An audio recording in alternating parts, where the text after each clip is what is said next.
Hey guys, this is Zishan with the Market Minute for May 2018. In this video, I'd like to take you through some year-over-year stats from 2018 to 2017, and then I'd like to take you through what's happening in the market from January up until May, just sort of to see what's going on this year. And then I'd like to drill down into a few sub-markets, specifically Toronto, Richmond Hill, and Vaughan, and kind of show you where huge opportunity lies and where to get an amazing deal. Let's jump into the stats. If we look at May 2017 to May 2018, we're seeing that a year-over-year comparison shows that sales are down about 22%. And that's what you're going to hear in the news, big catastrophe, this, that, and the other. They're comparing it to a market in 2017 that was just sort of coming off of the high of all highs, right? So those numbers are going to be skewed. We look at active listings, we're at about 20,000 listings for the spring market, which is very typical for what we're used to here. Average price has come down 11%, and I know a lot of people are saying, oh my God, that's a huge number, that's almost $100,000. But again, if you kind of pan out and you look at this over a 5-year period, you've gone from about 550,000 to 785,000 in a few short years, tax-free. So as much as we've come down a little bit from the high, we've still had an incredible run over the last few years with respect to price.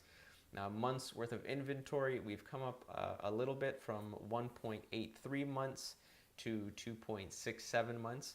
A buyer's market is anything over 5 months.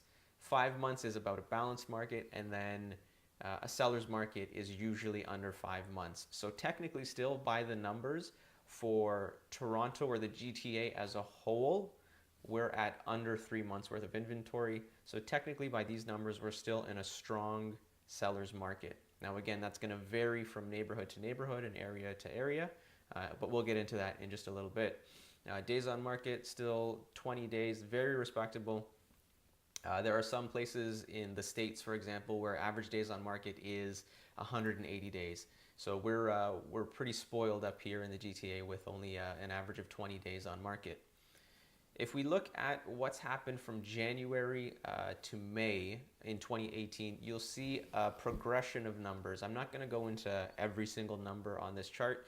You can pause the video and kind of study it for yourself. But I just want you to know, or I just want you to notice that we've ticked up slowly, as the market should. It's not shooting up the way it was this time last year. It's a slow progression. Sales have increased through the spring market. The number of listings have increased slowly through the spring market. Prices have trickled up. And months of inventory and days on market have stayed relatively stable. This is what a healthy market looks like. This is normal. To see these kind of numbers and this sort of progression through January, from January through May, is what a normal, balanced market should look like. If we look into some specific areas now, like let's take Toronto for an example. The average price of a detached home in Toronto is $1.43 million. Months of inventory is just under 3 months and 16 days on market. The last column, ask to sale ratio. So this is what houses are asking and this is what they're getting. And you can see in Toronto that everything is at or more than 100%. So everything is either selling at asking price or going over asking. Semis are just at $1 million or just over $1 million with 1.8 months of inventory and only taking 10 days to sell. Townhouses are just under that at 932,000. With 1.6 months of inventory, 14 days on market, and selling at about 104% of asking price on average. Special mention to condos. They've now cracked $600,000 for the average condo in the city of Toronto. That's incredible. The pace of condos, or the pace which they've appreciated over the last little while, has been very strong. It's been a quick acceleration, but it's because of the months of inventory. You look at that and the supply is dramatically down at 1.5 months of inventory. What that means is if nothing new came onto the market, in 1.5 months we'd be completely sold out. There would be nothing left. And again, they're selling for over asking as well. On the flip side, if we look at Richmond Hill, there's huge opportunity in Richmond Hill. If you're a buyer and you're looking for a deal, this is where you go. This is where opportunity lies.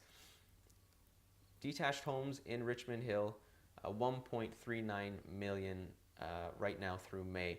But what's really interesting is the months of inventory. 10 months of inventory. There are 720 detached homes for sale in Richmond Hill right now, and only 70 sold in the month of May. There's a lot of supply out there, and I think that represents a huge, huge opportunity for anybody that's looking to pick up something maybe a little bit below market value. Again, look at the numbers on the far right-hand column, the ask to sale ratio in Richmond Hill. Everything is under asking price right now. Townhouses on average about 850,000. Months of inventory is 4, so that's tight. That's a much tighter market. Again, that's entry level, and that's why you'll see that there's it's more balanced and a little tighter with it's under 5. So again, more of a seller's market. Days on market, respectable, 24 days to sell a townhouse. Condos in Richmond Hill, we're looking at $469,000 for your average condo in Richmond Hill. 3.7 months of inventory, so still, tight supply, 23 days to sell, and about 98% of asking price. We'll hop over to Vaughan, and you can see that it's a little bit different in Vaughan. Detached homes are about 1.3 million, so that's consistent across the board, almost 1.3, 1.4 between these three regions. 5 months of inventory, so very balanced market, 24 days on market, and about 97% ask to sale ratio. Again, in Vaughan, you'll see that everything is sort of selling under asking. The bidding wars have sort of dissipated, unless you are working with an agent who kind of sets things up that way, or manages to get you multiple offers. Townhouses are at 838,000 on average, 4.6 months of inventory, 20 days to sell them, and about 99% of the asking price. Condos, you can see that they're slightly higher value in Vaughan than in Richmond Hill, $532,000, 3 months worth of inventory, 26 days to sell, and about 98% of asking price. So I just wanted to sort of, give you an idea of what's going on in different neighborhoods, where you can find a great deal, and sort of that stark contrast between Toronto, where supply is still super tight, everything's at 100% or 100% or more of asking price, and then you flip over to Richmond Hill and everything's under asking, 10 months worth of inventory for detached homes. There's really, really great opportunity. If you guys have any questions, you want to know more about different neighborhoods, maybe you want to talk about Aurora or Markham or Etobicoke, Mississauga, wherever you want to see numbers or whatever questions you have about different areas, please don't hesitate to comment below or send me a message, and I'd be happy to get into these numbers further for you. I hope this has been helpful for you. If you need anything, please don't hesitate to reach out.